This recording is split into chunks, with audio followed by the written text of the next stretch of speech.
try to get to work or, take a lunch break and go for a walk, that's actually harassment, not a compliment.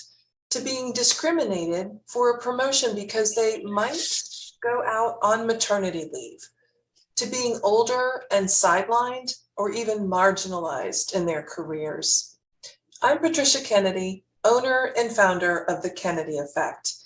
I help countless women navigate their life and career, and I've written a book called The Game of Life, A Woman's Game Plan for Success, coming out September 2022, September 20th, 2022. And in the book, I share a lot of information about the current landscape, what women face in the workplace and how it impacts them, and what to do about it. And so I have a very special guest here with me today. It's Cora Lee Zwiff. Did I say that right? Yes, that's right, Pat. I'm going to go back and start that over. So I'll clip that part. Okay. Did you hear my cat dispenser talking when you were recording? Okay. I did. So I have a special guest with me, Cora Lee Zwiff from 5-Star Service Advisor. And she started out in the automotive industry at 18 years of age as an automotive technician technician apprentice. Let me start that over. She started off in the automotive industry at 18 as an automotive technician apprentice with experience in both sales and service in a male-dominated industry. And boy, has she seen it all. Cora Lee brings a wealth of knowledge and expert advice on bringing honesty and integrity to the automotive industry. So welcome, Cora Lee. Thank you, Pat. It's nice to talk to you today. Yeah, you too. So in all honesty, we were both chatting earlier about gendered ageism and sexism when Cora Lee, actually, you brought up Lisa LaFlemme. And if you're not familiar, Lisa LaFlemme is an anchor on she's a Canadian television journalist, and she was formerly the chief anchor and senior editor of CTV National News. She was let go recently because she let her hair go gray. Do you have anything else to add, Cora Lee? Yes, it seems to be a big thing in our social media and on the news right now, sort of what they're talking about, what they're not talking about, and sort of two different camps right now. But she's getting a lot of support from both the fast food chain Wendy's has made their mascot, I guess, for lack of a better word. They've given her gray hair now instead of red to show support. And as well as Dove soap and body wash, they're also doing multiple posts with different other role models who have gray hair as well. That's really awesome. I'm so glad that she's getting that support. In the business world, women have to worry about their looks, and it doesn't matter how old they are. If they're young, they get catcalled. If they're middle-aged, it's something else. And if they're older, they're marginalized. So it seems like a catch-22. Yeah, there doesn't seem to be an exact right way how to do that. However they're going to dress in their younger years, like 20s, it's going to be too revealing, not revealing enough for starters. And then I guess, again, that happens in the older years as well. You're either too revealing or too prudent. Exactly. There's no right way. Yeah, here's a quote that I thought was interesting. There's a catch-22. Younger women are treated dismissively by reducing them to their appearance. Older women get dismissed precisely because their appearance is no longer of interest, which is crazy. And this was Nicola Pitchford, president of Dominican University of California in San Rafael. So for women older than 40, there's a name for this type of discrimination, and that's what we're talking about here today, gendered ageism. But I think it's gendered ageism whether you're 20-something or 60-something. There is something here, something else I'd like to share, that 40% of managers avoid hiring younger women to get around maternity leave. What are your thoughts on that? Yeah, for sure. That definitely is a thing nowadays where people look at your age, and if you're within the childbearing years, that you might not be as desirable to hire. They're going to hire the person who's not going to be taking time, that will not have any chance of taking time off to have kids now rather than somebody who may. And you're not allowed to ask people that if they are going to have kids or not, or if they do have young kids at home. You just can't do that. So they get discriminated against automatically. Yeah, they don't have to say anything. They don't have to ask Mhm. the question. They just, yeah, it's like you said. And so I know in corporate America, there's a saying that, women have trouble climbing the corporate ladder, right? For many reasons, and most of it's discriminatory. But there is another study done where they call it the missing rung, where you can't even get on the ladder because you go out and have children and your career is sidelined. Have you ever experienced that? Don't think it would specifically be from like straight out brought to my face for like being of childbearing years or having kids. But definitely the couple of times I can think about when I've been looking for work, it has been challenging. And no matter what male I was up against, they would always get the job first over me. And I've had multiple times where I've gone on interviews and they've hired somebody else over me. And it's happened 4 times now where I've gotten a call back like, oh, we actually hired the wrong person. We should have hired you. It didn't work out well with that person.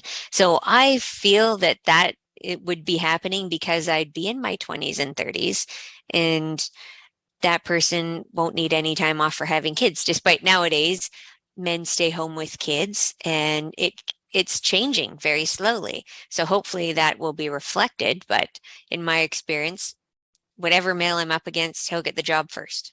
And then after he fails, then I'll get it. Yeah, that doesn't seem like a great position to be in. But also, you've overcome that. So, talk to me about what you learned from that experience and what you did differently. So I guess I've had more time to reflect on these positions and what's happening inside the organizations, looking at it from the inside out and how things are done differently, or how I would do things differently with specifically a male-driven industry and trying to sell repairs to women who drive 50% of the cars that are on the road now. So a lot of focus when you look at sales courses for teaching service advisors how to interact with their female customers. They'll have a different line for talking to women, and you have to have these points, and it's different from talking to a male. However, my philosophy is everyone, they are just people and we can talk to them the same. And my goal is to educate the customer on their repairs. So when they come in, to explain to them what it is and have them have enough knowledge that if their spouse or partner or coworker or parent were to ask them about the repairs, they'll understand why they haven't been ripped off and what the benefit was. So I guess the long version of that is spending this time not getting positions. I got to look in and I wrote my book, 5-Star Service Advisor, on how I feel the industry should be operating that shows integrity and honesty to customers rather than carrying on this reputation that they are dishonest. Because I don't feel that they are dishonest. I feel they just don't know how to explain things properly. I agree. I absolutely agree. But I feel as a woman that I get treated, I know it's true. I get treated differently because I don't know my car. I don't know about the things that could go wrong.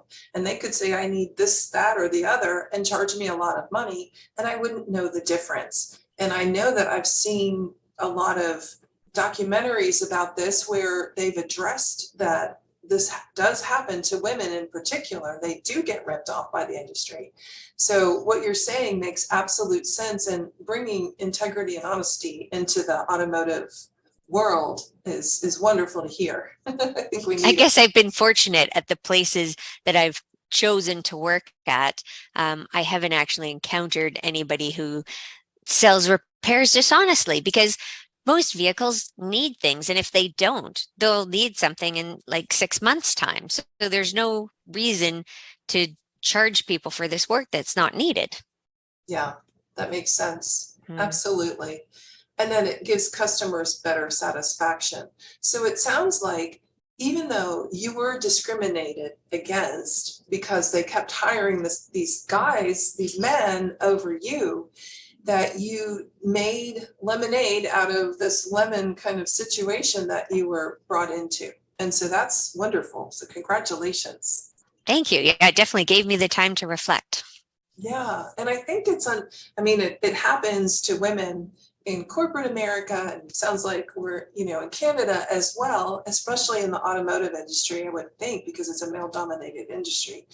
But also, not even being able to get on the ladder and then having all of these challenges where you're assessed, well, you're too young, and and then you're middle aged, and then you're too old. But there's always something that marginalizes women differently than men. What is your take on that? I think that that is definitely true.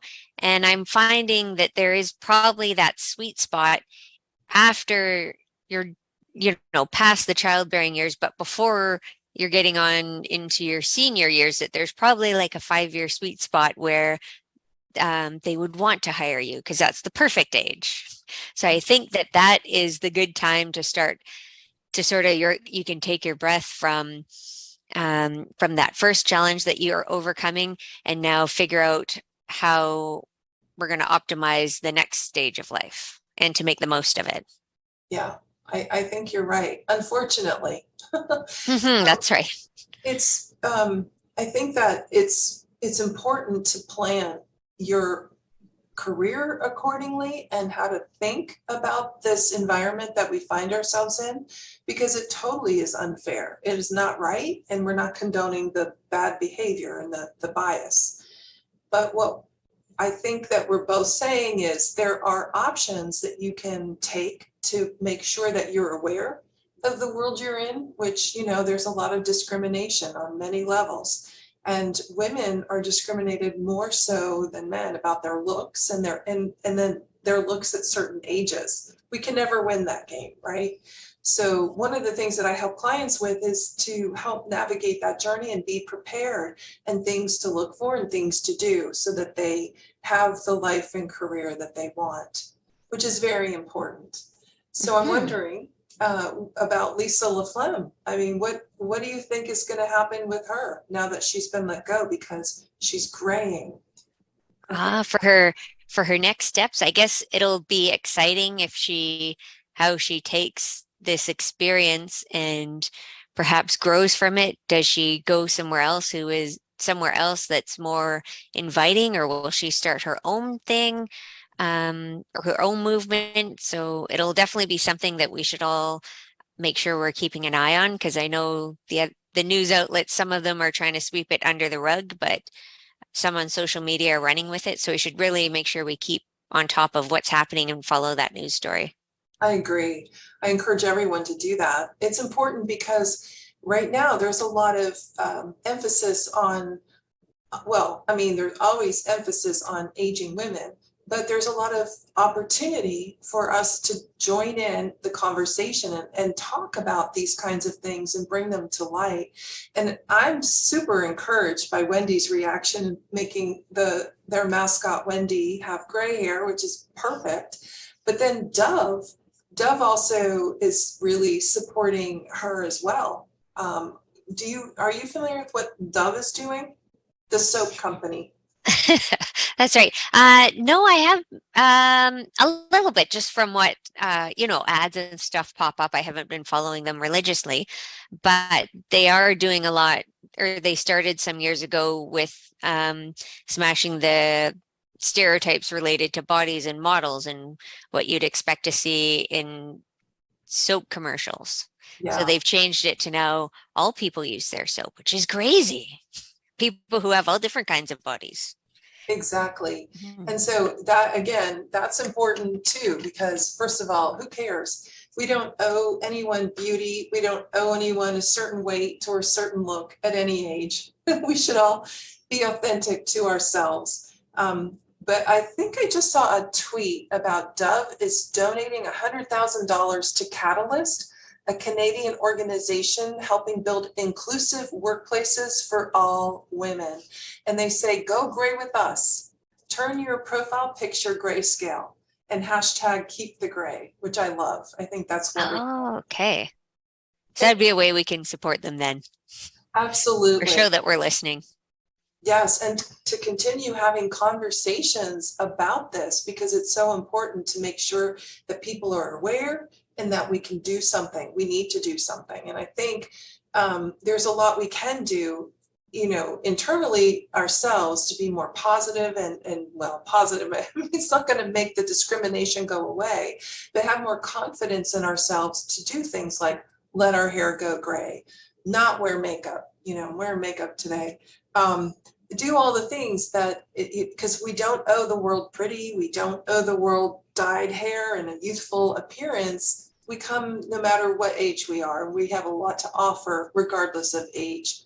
So I hope that this conversation continues. Yeah, and I guess it's important too for us, even if we're not in one stage of life, if we're experiencing the next one, but to plan for the future, and we can always change those goals as well. So that's why it's good to keep talking about it. While what we're experiencing in our 20s isn't what is in our 30s, but we now should be planning and anticipating what we'll see in the next decade coming up and the next one. So good career planning and not just kind of taking it as it comes. Exactly. It is so important to prepare and be prepared for the life that you want to achieve. And it's important to notice and recognize that these types of discriminatory behaviors exist so that you have the best chance of success. And that's in my book, but also in what I help women with in terms of making sure that they have a plan for their entire life, regardless of where they are. So that they achieve the career dreams and goals that they want to for their lives. And for their daughters. And for their daughters. And their daughter-in-laws. Exactly. Yeah. For all the women in their lives. And, that's so funny that you say that, because that's why I wrote my book. I'm so tired of waiting for the world to change. And my daughters are grown up now, and nothing really has changed that much. I think there's more opportunity for us as women to get out there and raise our voices and make a difference, and plan for it as well. Plan for these kinds of things in their career, knowing what the world is like in this moment in time, which is unfortunate. Right. That's like I was at Canada's Used Car Week a couple of months ago, and the last day was a Women in Automotive group. And I was surprised, first off, that like 2/3 of the men didn't stick around to talk for the Women in Automotive Day. A lot of women were surprised and loved the turnout and thought how great it was that we had so many people there. One of the speakers, or the last speaker, she got up on stage and she asked, okay, this is a question for all the men in the group. Is there a woman in your life that you love? Your wife, your mother, your daughter, your niece, your sister. Does any males in the group have a woman they love? And they all put their hands up, right? And she goes, well, you know what? We need your help too. This is your problem too, because you love women. You love women. It's your problem too. So you have to help us change it.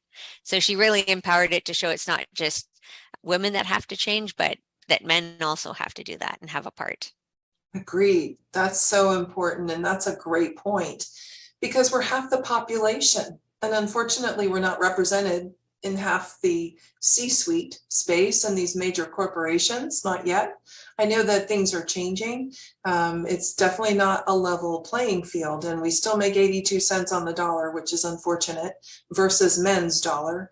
They get $1, we get 82 cents on average, and that's just still completely blows me away. But yes, we have to be the change we want to see in the world. Mm-hmm. Yeah, that's for sure. Yeah.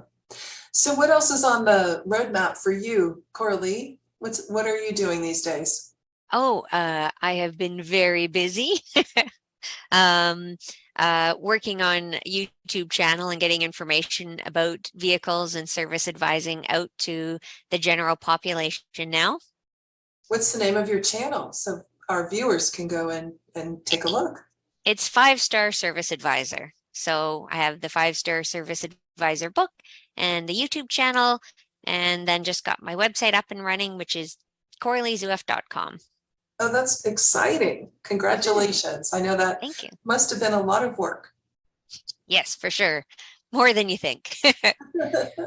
So tell the audience again what you do, and you've just shared with information on how to contact you, but just give them a little more flavor on what you are offering. Okay, so my goal is to change the reputation of the automotive industry. I can't do it as a whole, but I can do it one dealership shop service advisor at a time.